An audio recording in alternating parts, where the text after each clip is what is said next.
Hello, boys and girls. Today we're going to read a book by a wolf.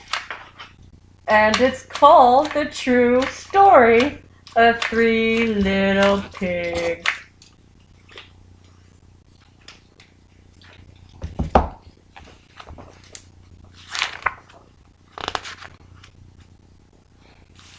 Everybody knows the story of Three Little Pigs. Or at least they think they do. But I'll let you on a little secret.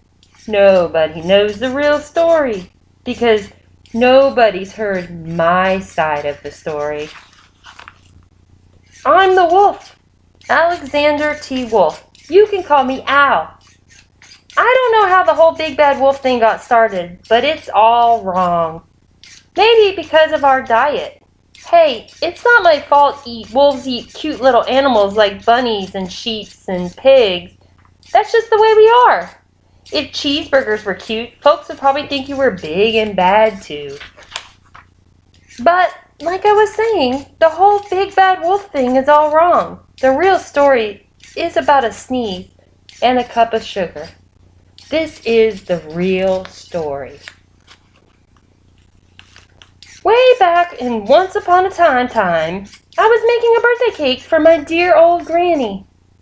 I had a terrible sneezing cold, and I ran out of sugar. So I walked down the street to ask my neighbor for a cup of sugar. Now, this neighbor was a pig. And he wasn't too bright either. He had built his whole house out of straw. Can you believe it? I mean, who in his right mind would build his house out of straw? So, of course, the minute I knocked on the door, it fell right in. I didn't want to just walk into someone else's house, so I called, "Little pig to little pig, are you in?" No answer. I was just about to go home without the cup of sugar for my dear granny's birthday cake. That's when my nose started to itch. I felt a sneeze coming on. Well, I huffed, and I snuffed, and I sneezed a great sneeze. And you know what? The whole darn straw house fell down. Right in the middle of the pile of straw was the first little pig. Dead as a doornail. He had been home the whole time. It seemed like a shame to leave a perfectly good ham dinner lying there in the straw, so I ate it up. Think of it as a big cheeseburger lying there. I was feeling a little better, but I still didn't have my cup of sugar, so I went to the next neighbor's house. This neighbor was the first pig's brother. He was a little smarter, but not much. He had built his house out of sticks. I rang the bell on the stick house. Nobody answered. I called, "Mr. Pig, Mr. Pig, are you in?" He yelled back, "Go away, wolf! You can't come in. I'm shaving the hairs on my chinny chin chin." I had just grabbed the doorknob when I felt another sneeze coming on. I huffed and I snuffed and I tried to cover my mouth, but sneezed a great sneeze. And you're not going to believe it, but this guy's house fell down just like his brother's. When the dust cleared, there was a second little pig, dead as a doornail. Now, you know, food will spoil if you just leave it out in the open. So I did the only thing that I was able to do. I had dinner again. Think of it as a second helping. I was getting awfully full, but my cold was feeling a little better, and I still didn't have that cup of sugar for my dear old granny's birthday cake.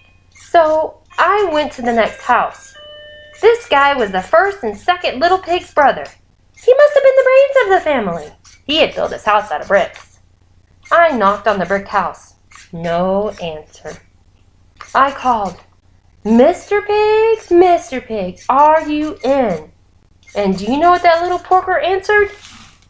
"Get out of here, wolf! Don't bother me again."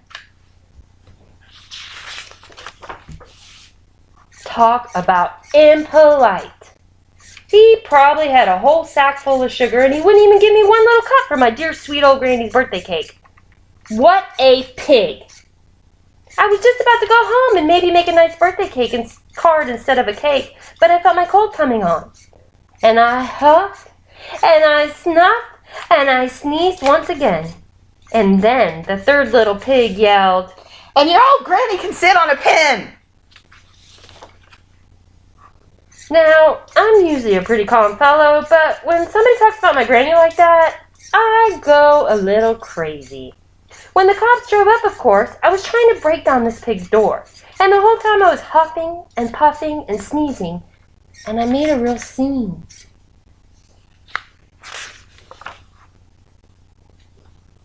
The rest, as they say, is history. The news reporters found out about the 2 pigs I had for dinner. They figured a sick guy was going to borrow a cup of sugar didn't sound very exciting. So they jazzed up the story with all that huff and puff and blow your house down, and they made me the big bad wolf. That's it. The real story. I was framed. But maybe you could loan me a cup of sugar.